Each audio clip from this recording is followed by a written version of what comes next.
Olá, olá! Eu quero dividir um conto hoje, escrito pelo Malbataan, né? Que foi um gênio, né? Era formado em engenharia, né? E se dedicou a contar as histórias das Arábias, né? Ele conta uma história chamada O Livro de Bressa.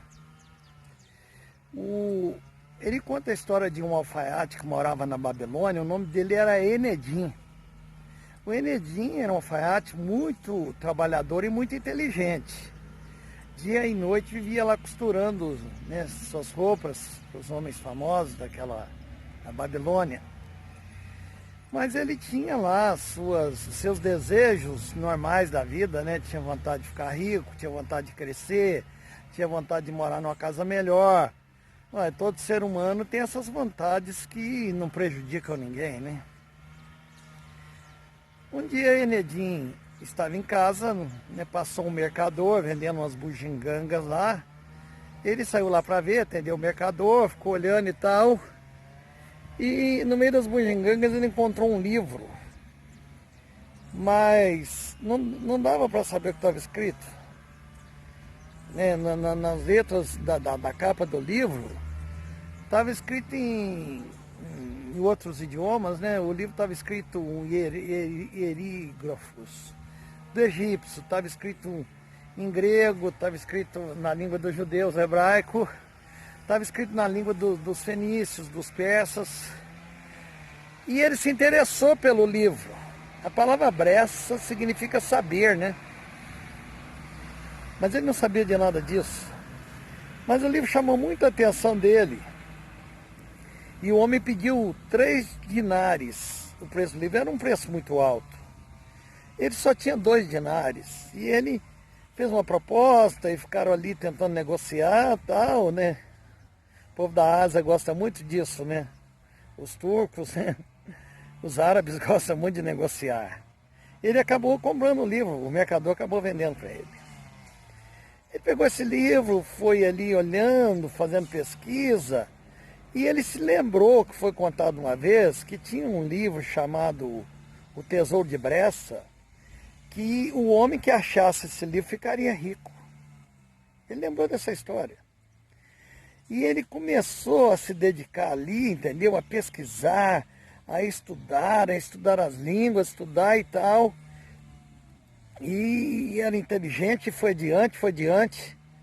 Dali a pouco ele se tornou o intérprete do rei. Porque já falava vários idiomas. Depois ele começou a estudar os cálculos, a geometria, os algoritmos. E ele foi ficando bom naquilo. Depois ele desenhou uma ponte entre o rio Eufrates. Ele se tornou prefeito. Eu sei dizer que ele foi galgando todos os postos ali na Babilônia.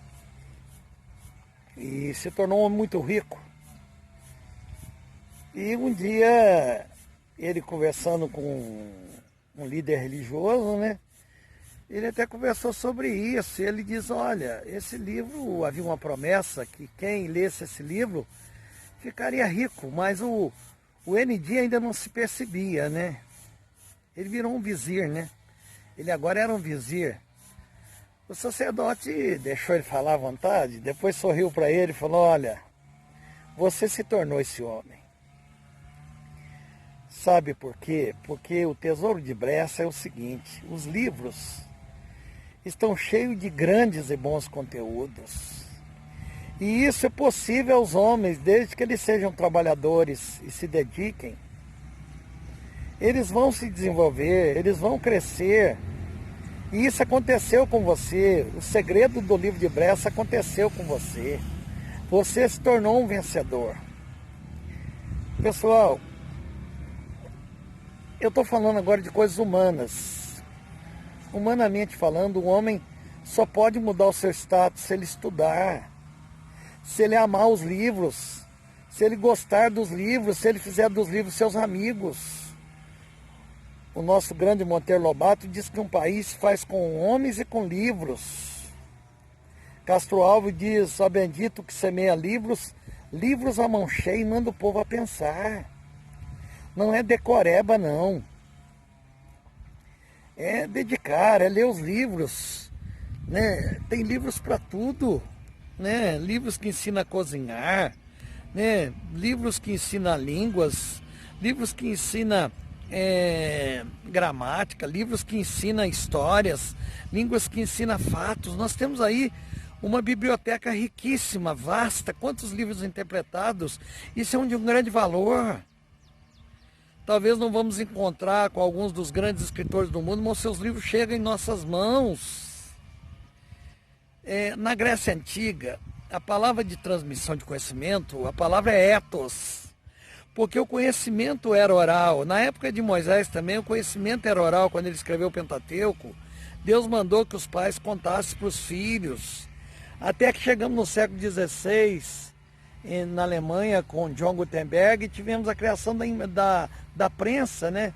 Para poder imprimir os livros. Gente, nós estamos no topo de todo o progresso, de todo o desenvolvimento. Nós temos facilidade para ter livros, as cidades criam as bibliotecas municipais. Só não lê quem não tem um pouco de boa vontade. Não tem outro caminho. É você que vai ter que desenvolver as suas faculdades mentais. A riqueza está dentro dos livros. O segredo de Brescia não era simplesmente achar o livro, mas era fazer o que o livro tinha dentro dele, os seus ensinamentos. Fica aqui uma palavra aí de motivação, né? Vamos ler, tá? Vamos ler. Desliga a TV e vamos ler.